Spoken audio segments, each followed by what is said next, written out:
Okay, folks, I'm here outside Amber Connor's house, and perhaps you can see a couple of the bullet holes there. I will be doing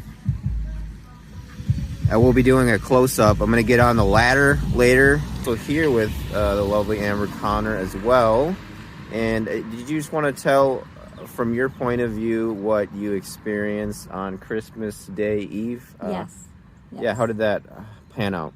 Well, my husband and I were sitting right on the other side of this wall right here, and my kids were one room over, and we had been watching Home Alone, Home Alone 2. They got to Home Alone 3, and my husband and I needed a break. We went around to talk about what we were going to do the rest of the vacation time away from school. And as soon as we sat down to kind of discuss our schedule, we heard 5 gunshots. The minute around the 3rd gunshot came through, I yelled, "Get on the ground, get on the floor," to my kids. I got on the floor. As I got to the front of, or where my kids were sitting, I noticed my youngest one wasn't there, and I yelled out for him. He said he was on the stairs, like laying, and I said, "Well, come down here."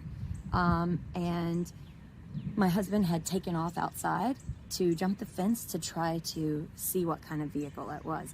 And I called 911. The police were here in under 10 minutes.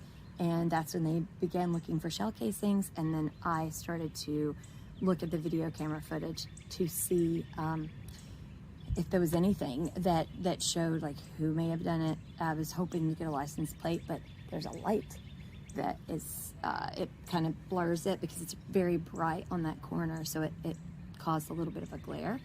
And since then, we have found a couple of the bullets and found where there are bullet holes in the cornice board, and then the one that went through the bedroom. So there's some bullets to be pulled out that my husband is going to pull out later today.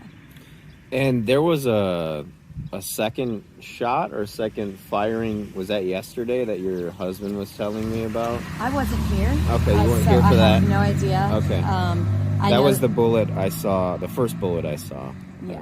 It was not a hollow point. Right. So I have no idea. I wasn't here. I was Okay. running errands, dropping off a lot of baked goods and Christmas stuff that I made for like.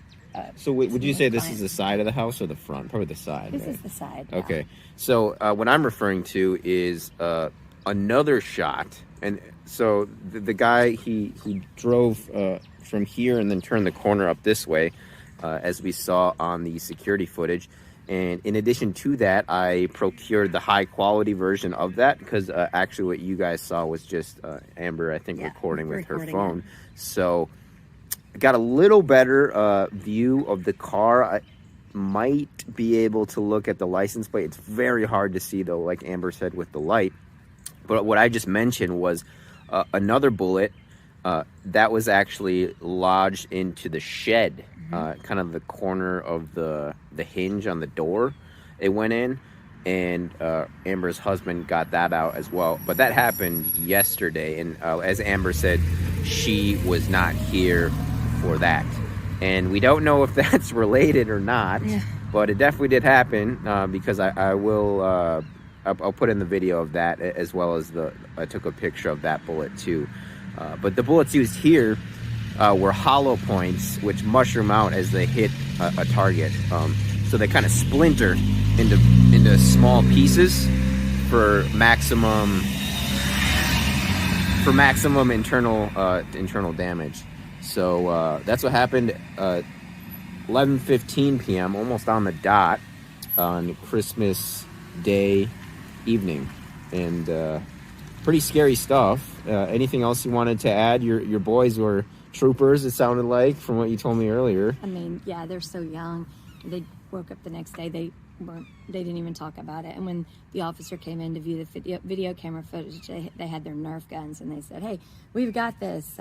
We can help placement it." And so they kind of laughed. But they're little, so I'm just happy they weren't traumatized, and that they were just kind of like, okay, that is such a relief. And I think that's what's helped me process it, is if you mess with my kids, that's really, I was already really angry about that, but Mm-hmm. I'm glad that they were not traumatized by the whole situation.